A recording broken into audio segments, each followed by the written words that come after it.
Hey guys, welcome to the Liberal Hive Mind, the bearer of bad news for leftists everywhere, proudly established in 2019. Alright, so we're going to start off this video like we usually do when we're covering topics like this. Let's just play that little clip. Everything woke turns to shit, okay? Everything woke turns to you-know-what. Otherwise known as Get Woke, Go Broke. Well folks, honestly it seems like 2023 was the year of Get Woke, Go Broke. It's the year of wokies effing around and finding out. I guess the way I'll describe this video is by simply saying it seems as though we're making some gains in the culture war. Let me show you guys exactly what I mean by that. We got some stuff to get into, so let's roll the tape. Alright folks, so it turns out that the Bud Light saga hasn't technically ended, even though it's not exactly dominating the headlines these days. Beer sales plunged to lowest levels in 24 years thanks to Bud Light's disastrous Dylan Mulvaney campaign. Beer sales in the US are expected to plunge to their lowest level since 1999, largely due to Bud Light's massive fall-off after its disastrous tie-up with Individual. Sales declined by more than 5% in the first 9 months of the year, dragged down not only by the backlash and boycotts against Anheuser-Busch-owned Bud Light, but the changing habits of young drinkers, according to the Beer Marketers Insights. Now, if that is not a wake-up call, then I really don't know what is. You know, I've noticed a trend as of late. It seems as though executives at major corporations are finally starting to wake up that maybe the cultural Marxists have been steering them wrong with all of the woke marketing tactics of the last, let's say, roughly 10 years since this stuff really blew up. I think what people are realizing, like we've mentioned in previous videos before, the moment your bottom line is at risk, the first people who gotta go are the wokies who provide little to negative value within the business structure. You know, Bud Light obviously learned the hard way. They went woke and it was so disastrous that not only did they struggle, but it seems like the entire beer industry fell off. And funnily enough, the entire intention of Bud Light's little marketing shtick there was to appeal to young voters. Remember that?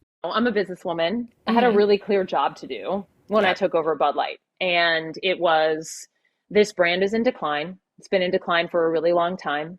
And if we do not attract young drinkers to come and drink this brand, there will be no future for Bud Light. So I had this super clear mandate. It's like we need to evolve and elevate this incredibly iconic brand. And what I brought to that was a belief in, okay, what does evolve and elevate mean? It means inclusivity. It means shifting the tone.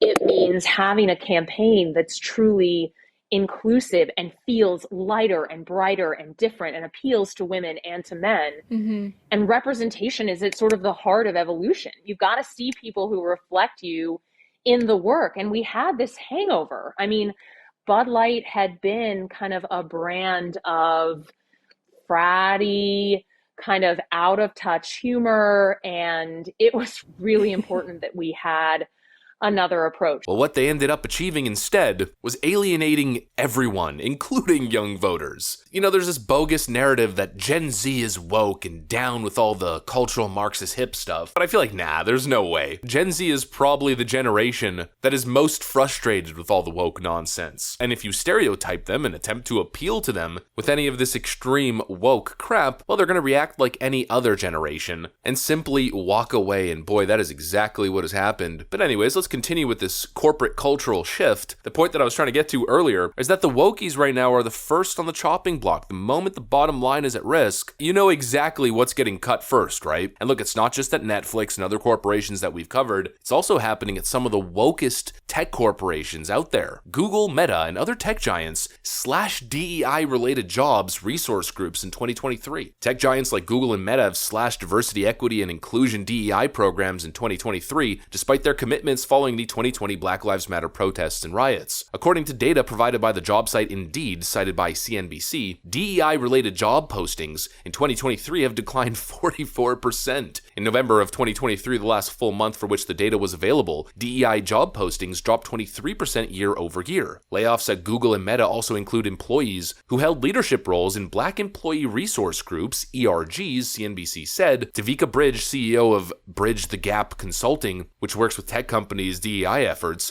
told CNBC that some companies have cut nearly 90% of their DEI budget by mid-year of 2023. Oof. Up to 90% of these departments in some of these companies have been cut. And of course, the follow-up question is it any surprise? No, of course not. What is the point of a DEI department? What is the point of diversity, equity, and inclusion within a for-profit enterprise? Well, the simple, hard truth is, there is no point. There's no point to these jobs. They don't actually produce value. It's simply cultural Marxism. It's cultural communism, enforcing outcomes, enforcing specific quotas within the corporate world instead of, I don't know, hiring the right people for the job, the people who are going to actually perform. I don't know, it's just such a mystery to me why these departments are getting slashed. Well, maybe I'm being a little bit sarcastic. It's actually very obvious why these are the first jobs to go. Everything woke turns to okay? I guess that commitment didn't last very long now, did it? Remember when all the woke social media companies made a long-term commitment to diversity, equity, inclusion because hashtag BLM, hashtag George Floyd? What a commitment. One massive virtue signal, and the moment turbulence hit, they gave the wokies a couple parachutes and kicked them off the back of the plane. Everything woke is crumbling. Let's take a look at the streamer wars in 2023. Netflix dominated ultra-woke Disney in 2023. I wonder why that is. You have one company that started to go woke. I mean, Netflix is undeniably woke, at least relatively woke. But they realized in 2022 and early 2023 just how bad of a business model that was and started to pivot, applying a more politically neutral strategy. They've done relatively well. And Disney, that continues to push their woke agenda, and even the other agenda, which I guess is kind of wokeism.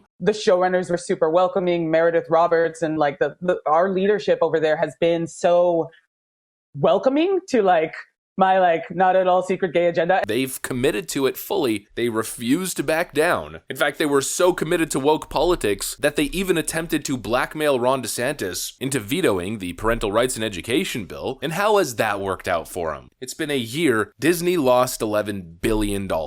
I wonder why. Everything woke turns to okay? Oh, well, that's why. Obviously. Everything these wokesters touch turns to you-know-what. And it's not just the entertainment industry, it's also retail as well, as now retailers closed over 4,600 stores in 2023 with more to come in the next year. I wonder why that is. Everything woke turns to okay? Oh, well, that explains it. Woke Soros-funded DAs, woke policies, state and city policies, as well as even corporate policies, when it comes to handling rampant crime, have once again created an unsustainable business environment. 2023, I think, was the year of the wake-up call. I think the corporate world is finally learning a very important lesson that the wokies may be real loud, but just because you're loud doesn't mean you're a loud majority. You could very easily be a loud minority. And that right there, folks, is obviously what's going on. People are realizing that the wokesters don't represent the majority. They're an unhinged, very loud, miserable crew. And if you let them in, they will take you down with them. And if you let them in, if you buy into their culture and their strategies, your company will go broke. Anyways, that's what I got for you guys. Hopefully you enjoyed this video. Merry Christmas and Happy New Year. 2023 honestly wasn't that bad of a year. A lot of major cultural wins. Let's hope that this trend continues into the next year and into the next decades. Thanks for watching, and I'll see you on the next one.